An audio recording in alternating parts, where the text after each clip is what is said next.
You've said throughout your career, it's all about adjustments in the postseason. What did you guys do after game one to get this result in game two? We understood that it was a playoff game. And that's the difference. So much that you have to put into it on both ends. Can you take me through that play, though? You have a turnover, and Anthony Edwards has the ball at midcourt. Where did you see you were going to be able to step in there, get the ball, and finish? Just trying to make a play. That was a big possession right there. They had numbers. I didn't think he saw me, in the rear view, so I was able to jump the pass lane and also make the layup. You guys put a lot into it defensively, LeBron. What was the key on that end, and where did it come from the collective as a unit? I mean, that's what it's going to take. They play hard as hell. We got to play hard as hell. They play with a lot of intensity. We got to match their intensity. So, man, it's going to be like this all series. What are you starting to learn about Luka in a playoff context as a teammate as you guys grow in that way? Nothing. I've watched it for 7 years, so nothing at all. Luka is Luka. Last one for you. Key as you head now fly to Minnesota for game 3 and 4. Hostile environment, but we got to come in with the same mindset as we had tonight. Understanding it's a playoff game. No possessions we can take off. We got to play with intensity, energy, and effort. If you're not dog-ass tired after this game, after any of these games, then you didn't give it all you had. So that's what it's about. All right, go get some rest. All right, big game. JJ said the same thing you did earlier on this show. The Lakers have been one of the most physical teams in the league this year. Do you expect to see them come out and kind of make a statement early and try to be a little more physical? And what he said, organized, because he brought up a great point, James. You're 15 seconds left on the clock and you got 3 guys, crossing half court. You just can't have that. I do expect the Lakers to come out and play the way they know they can play. And that's, physical, that's good defense, paying attention to the details.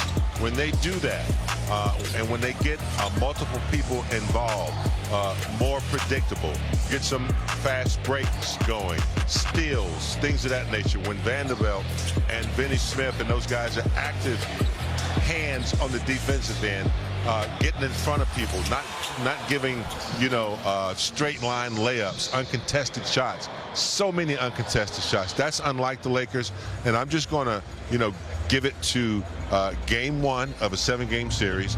Having time off, something they haven't had in such a long time. They got a little flat during that time off. I know JJ practiced them hard and had them prepared, but sometimes when you just don't have that playing time, sometimes you lose it, especially when a team like Minnesota comes in and they bounce on you hard with their physicality. You got to match that. In big game, when you look at a team like Minnesota who has some youth, but they have a guy like Ant who's not afraid to talk, they feel good right now. They're cocky. That means they're dangerous. You got to take it to that team. You have to take away some of that confidence. The Lakers have to find the matchups that work and punish it. You say what you want to about Ant Edwards. I don't like some of his, off the court things that he does, but he does have swagger, and that swagger has spread throughout the team. Nas, usually a quiet guy, all of a sudden you see him elevated. Jaden, those guys, they live off of that. And so it is contagious. It's contagious on the bench. When you get the bench involved, our bench has to be involved. They have to give that same type of energy to our players who are on the floor. So the playoffs is about the totality of things. What you're doing on the floor, your mentality as a team, and how that shows up at game time. In big game, you had mentioned this too about the wide open threes. They do that NBA stat. They said they were 27 attempts. They were actually wide open, which means the defender's 6 feet away. They made 19 of those. So I'm sure early on, maybe a key. You'll be looking at how are they closing out, how active they are defensively. Yeah, a lot of them uncontested, and then a lot of them were just, just like wide open. So yeah, they got to do a better job of rotating. They got to do a better job of communicating. And I know they know how to do it. They just ran a little flat, a little sleepy. Big game. Let's go get it tonight. Great job. It's always fun being down here with you. It's a must. Three ball versus the Lakers there in game 1. Biggest takeaway, guys, when you look at this graphic, how they were getting the shot. Of their 42 attempts, which they hit 50% of them, all were classified as either open or even better. Wide open. Wide open, Alex. That is something that must change going into game 2. I think the team knew. Time for Big Shots Breakdown, brought to you by Morongo Casino Resort and Spa. Good time. We're going to take this energy that we're feeling from you to the wall to break that down. The good times was not had in game 1. I'd say that. And because of said lightly. because of what they do defensively, killed them. Meaning that they're so busy trying to help one another defensively, nobody wants to stay at home. This play, you got Nas Reed, and now you got a penetration right here by McDaniels. Now you got Julius Randle. Julius Randle, of course, he's a bull in a China, but you playing against a bull. Why are you helping that much, Vando? You don't need to have. Now you got a guy who was hotter than a firecracker, like we said in the Dirty South, hotter than fish grease. You give him a wide open three. You can't give that. And now this, the pick and roll, we're switching. Make them uncomfortable. He can just do what he wants to do. Those by look, that's 1, 2, 3 guys helping. We don't need 3 guys helping on one guy. Get your defensive rotation. Now LeBron digs. Where you going, LeBron? You keep a foot on the block, and then you can get out here to Julius Randle, and you got to contest these shots. Bam, Julius Randle in your face. Now, back to one-on-one with Luka up top. Now, if you're going to do this, it's okay. Come up here and trap this down, but you don't. You waiting and looking. Now you out discombobulated wherever everybody. Look, 1, 2, 3, 4, basically 5 guys with feet in the paint. Look, bam, Julius Randle. Look at that space. Hell, I could have knocked that down. Look, now, bam. So you got to understand this. Everybody's trying to help. Designate one person. Say, hey, you're the helper. Help out. But I get it.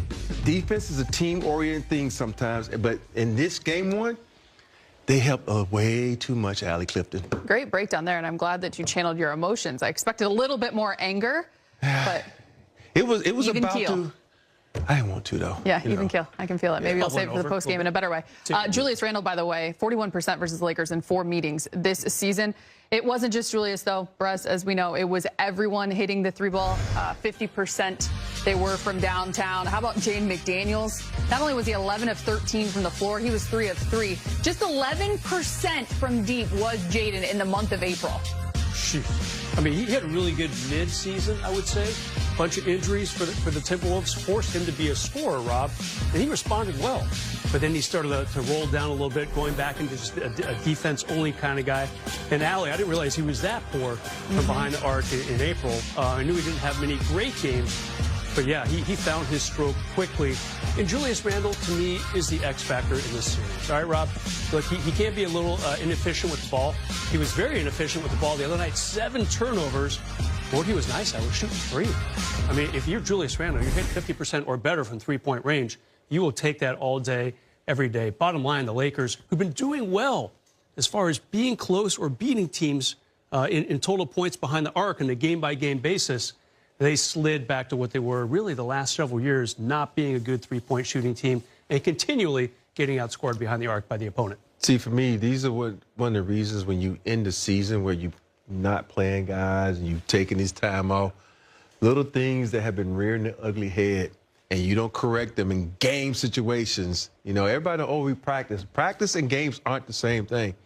This is a result right here where you don't do your principles like you're supposed to. You don't be on the line. You don't communicate right because you think, okay, we have the game plan. We went over this in practice. You're not going to run the plays like Minnesota runs it. You don't have an Ant-Man on your team that can be explosive like that. So there's little things like that that you have to prepare for mentally and